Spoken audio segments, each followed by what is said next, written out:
tidak bercela seperti Yesus, menjadi mempelai wanita yang sempurna untuk layak menyambut kedatangan Yesus kedua kali di awan-awan yang tenang. Nah ini saudara, semoga kita mengerti. Ini yang diejek. Jadi kalau dulu memang mengejek Yesus sebagai manusia itu, salam raja, dikasih mahkota, duri, dipecut, ya dipukul, salam. Masa raja dipukul lah, diejek itu namanya, diolok dulu. Sekarang hati-hati, di akhir zaman mana Yesus mau diejek? Firman sekarang diejek. Firman yang memberitakan kedatangan Yesus kedua. Apa itu? Penyucian. Apa Yesus datang kedua kali? Apa semua berjalan biasa? Nah ini yang diejek. Nah, jadi hati-hati. Jadi ini nomor satu. Firman nubuat atau pengajaran yang benar, firman yang lebih tajam mengungkapkan dua hal. Nomor satu, kedatangan Yesus kedua kali untuk menyucikan kita. Ini yang diejek ya Allah. Jadi pengejek, pengolok itu mengejek firman nubuat, firman pengajaran tentang kedatangan Yesus kedua kali itu diejek, diolok-olok. Terlalu lama firmannya, terlalu keras firmannya itu. Banyak yang aku tidak mau lagi masuk gereja situ, terlalu keras firmannya, terlalu lama firmannya. Namanya makanan keras.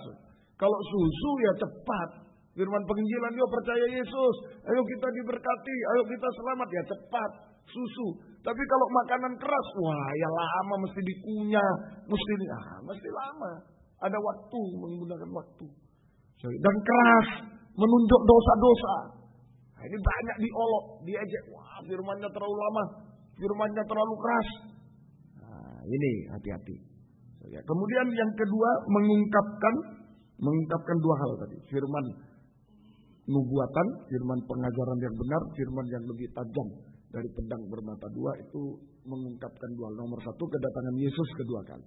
Yang kedua, mengungkapkan tentang penghukuman Allah pada hari Tuhan, penghukuman Tuhan pada hari Tuhan, pada kedatangan Yesus kedua kali. Nah, jadi ini firman yang kita pelajari sekarang. Setelah penginjilan, percaya Yesus, ditingkatkan firman nubuatan, firman pengajaran yang benar, firman yang lebih tajam dari pedang bermata dua. Itu mengungkapkan dua hal. Kedatangan Yesus kedua kali dalam kesucian, kemuliaan untuk menyucikan kita juga, mempersiapkan kita sempurna menjadi mempelai wanita yang siap menyambut kedatangan. Sementara kita naik ke atas, yang kedua, firman ini mengungkapkan tentang penghukuman Tuhan. Dunia dihukum, penghukuman Tuhan pada hari Tuhan. 2 Petrus pasal 3 ayat 10 sampai 11. Mari 2 Petrus 3 ayat 10 sampai 11. Hati-hati. Jadi ini pengejek sekarang, mengejek firman. Yang ada kaitan dengan kedatangan Yesus kedua kali. Firman pengajaran ini. Ya, mari 2 Petrus 3 ayat 10 11. Tetapi hari Tuhan akan tiba seperti pencuri. Hari Tuhan akan tiba seperti pencuri, tiba-tiba tidak ada yang tahu. Terus pada hari itu langit akan lenyap, langit akan lenyap, ya. Dan unsur-unsur dunia akan hangus dalam nyala api, ya. Dan bumi dan segala yang ada di atasnya akan hilang lenyap. Sudah sampai 11. Ya. Jadi jika segala sesuatu ini akan hancur secara demikian, betapa suci salehnya kamu harus hidup. Suci salehnya kamu harus hidup. Suci saleh harus disucikan. Jadi ini penghukuman Tuhan atas dunia. Dulu zaman Nuh, itu tadi di 2 Petrus pasal 3 ayat 6 itu tentang air bah. Zaman Nuh. Dulu pada zaman Nuh dunia dihukum dengan air bah. Pada zaman Nuh dunia sudah dihukum dengan air bah. Tapi dunianya masih ada. Orang yang mati. Cuma 8 yang hidup. 8 yang selamat. Nah, sedikit loh. Sedikit saja dari satu dunia cuma 8. Coba dari satu kaum muda ini. Kira-kira 100. Ya. 8. Kan sedikit. Kalau dari satu dunia 8 cuma yang selamat. Wah. Sedikit sekali itu. Itu kenyataannya. Dulu sudah terjadi. Dulu pada zaman Nuh, dunia dihukum dengan air bah. Dunianya masih ada sampai sekarang, tapi orangnya mati. Cuma 8 yang selamat. Nah, akhir zaman, nanti akhir zaman, dunia akan dihukum dengan api dari langit. Sampai musnah, bukan cuma orangnya, dunianya juga musnah. Habis, terbakar, habis musnah. Dunia beserta isinya akan dihukum dengan air, dengan api dari langit. Sampai musnah. Hati-hati, sedikit juga yang bisa selamat.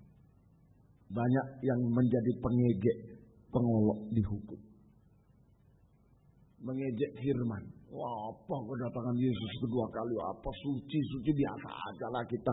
Santai aja lah ikut Tuhan. Apa penghukuman? Tidak ada. Mana sampai sekarang dunia malah dibangun. Malah kota Malang itu malnya sudah banyak. Ini mana dihukum? Nggak ada itu. Bohong itu. Nah, ini banyak pengejek. Pengolok. Nanti yang akan dibinasakan. Jadi hati-hati. Kalau dulu mengolok Yesus, ya, yang datang pertama kali sebagai manusia diolok, dipukul, diludahi.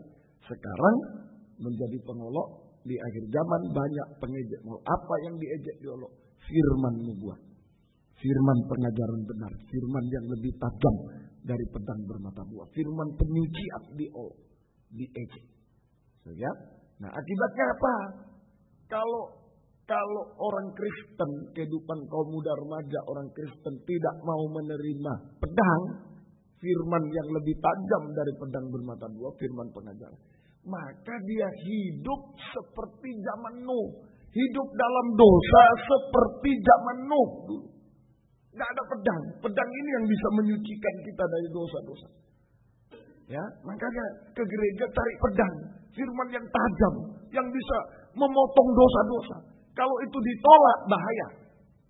Saja, kehidupan Kristen, kaum muda remaja Kristen yang menolak, mengolok-olok, mengejek, menolak firman yang lebih tajam dari pedang bermata dua, firman nubuat, firman pengajaran benar, maka dia akan hidup dalam dosa seperti pada zaman Nuh. Apa itu? Lukas pasal 17. Jadi firman pengajaran ini, pedang ini rem, supaya kita tidak berbuat dosa. Tapi kalau tidak mau pedang, mengejek, menolak, mengolok, menolak. Pedang ini firman pengajaran, dia akan hidup dalam dosa seperti zaman Nuh. Yaitu, coba lihat Lukas 17. Injil Lukas pasal yang ke-17. Hidup dalam dosa seperti zaman Nuh. Yaitu apa itu dosanya? Lukas 17 ayat yang ke-26. Mari. Dan sama seperti terjadi pada zaman Nuh. Sama seperti terjadi pada zaman Nuh. Demikian pula lah halnya kelak pada hari-hari anak manusia. Demikian pada kedatangan Yesus kedua kali. Hari-hari anak manusia. Kedatangan Yesus kedua kali. Akhir zaman. Terus. Mereka makan dan minum. Mereka makan dan minum. Mereka kawin dan dikawinkan. Ya, terus. Sampai kepada hari Nuh masuk ke dalam bahtera. Ya. Lalu dalam air bah dan membinasakan mereka semua. Membinasakan mereka. Dulu air bah, nanti api. Jadi hidup dalam dosa seperti pada zaman Nuh. Dilanjutkan. Hidup dalam dosa seperti pada zaman Nuh. Yaitu hidup dalam puncaknya dosa. Dosa makan, minum, dan kawin mengawinkan. Dosa makan, minum, dan kawin. Ini nanti justru hamba Tuhan, anak Tuhan, orang Kristen hidup dalam dosa. Karena menolak firman. Percaya Yesus, penginjilan diterima. Ayo percaya Yesus, ayo kita diselamatkan. Percaya. Tapi firman pengajaran, pedang untuk menyucikan ditolak. Wah, terlalu keras, terlalu lama. Akibatnya tidak ada rem. Berbuat dosa. Seperti pada zaman Nuh. Hidup dalam dosa seperti pada zaman Nuh. Menurut Lukas, yaitu dosa makan, minum, dan kawin mengawinkan. Permisi, Om selalu jabarkan dosa makan, minum ini mulai merokok, mabuk, judi, narkoba. Ini hamba Tuhan, anak Tuhan melakukan. Seperti zaman Nuh. Melakukan, karena tidak ada pedang. Kalau ada pedang, dipotong dosa itu. Direm. Mau berbuat dosa direm. Tapi kalau tidak, dilakukan terus. Dosa makan minum. Mulai merokok, mabuk dengan judi. Judi, narkoba sekarang ini. Makan. Dan kawin mengawinkan, permisi. Dosa kawin mengawinkan itu dosa seks. Dengan berbagai ragamnya. Dosa seks dalam berbagai ragamnya. Saudara, ini hati-hati. Secara pribadi, dosa seks itu secara pribadi, saudara, dengan berbagai ragamnya, lewat mata, lewat telinga sekarang, lewat perasaan, lewat perbuatan macam-macam. Juga di dalam nikah, hati-hati kaum muda. Zaman dulu kawin campur. Zaman anak-anak Tuhan ini melihat anak-anak manusia, orang di luar Tuhan, pokok cantik-cantik, ganteng-ganteng, kawin campur, akhirnya kawin cerai sampai kawin mengawinkan. Ini hati-hati. Inilah suatu kalau mengolok, mengejek pedang, firman yang lebih tajam dari pedang bermata, firman nubuat, firman pengajaran benar, firman penyucian diejek. Akibatnya dia hidup dalam dosa seperti pada zaman Nuh, yaitu dosa, makan, minum, dan kawin mengawinkan. Hati-hati. Lewat tontonan, lewat handphone, macam-macam. Macam-macam. Harus punya pedang. Punya firman yang kuat, yang tajam. Baru bisa lepas dari dosa-dosa. Ini akibatnya hidup dalam dosa dan dibinasakan dengan api yang dari langit. Kalau dulu zaman Nuh dibinasakan dengan air bah. Cuma sedikit loh. Perbandingannya dulu satu dunia cuma 8. Anak kecil pun tidak ada yang hidup. Semua najis hidup. Hati-hati. Hari-hari ini betul-betul kita terjadi lagi seperti zaman Nuh. Ya, ayo harus punya pedang.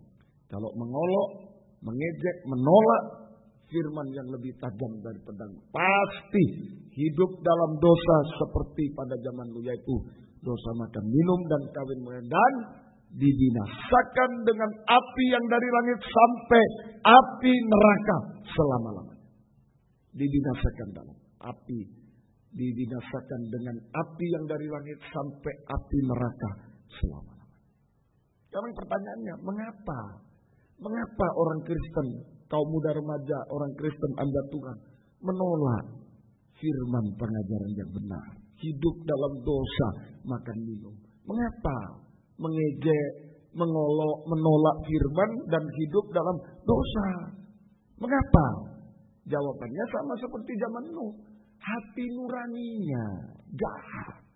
Mari Kejadian pasal 6. Mengapa hamba Tuhan, orang Kristen, kaum muda mengejek, mengolok, menolak firman pengajaran yang benar, firman nubuat, firman penyucian, dan hidup dalam dosa, makan minum, dosa kawin mengawinkan? Kenapa kok terjadi begitu?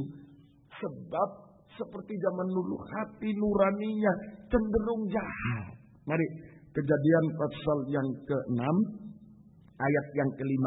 Saudara lihat ya, itu di zaman Nuh. Ini saya contohkan ayat yang kedua, kemudian ayat 5. Ya, mari. Ayat yang kedua. Ya.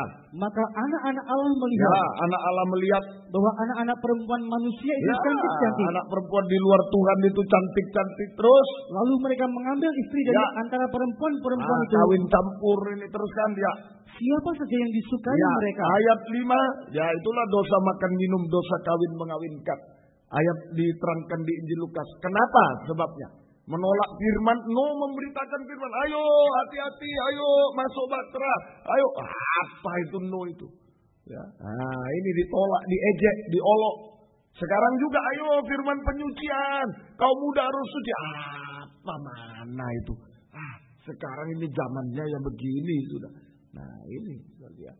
Ini kenapa sebabnya? Ayo ayat 5. Ketika dilihat Tuhan bahwa kejahatan manusia besar di bumi, dan bahwa segala kecenderungan hatinya selalu membuahkan kejahatan semata-mata. Hatinya cenderung jahat, najis terus.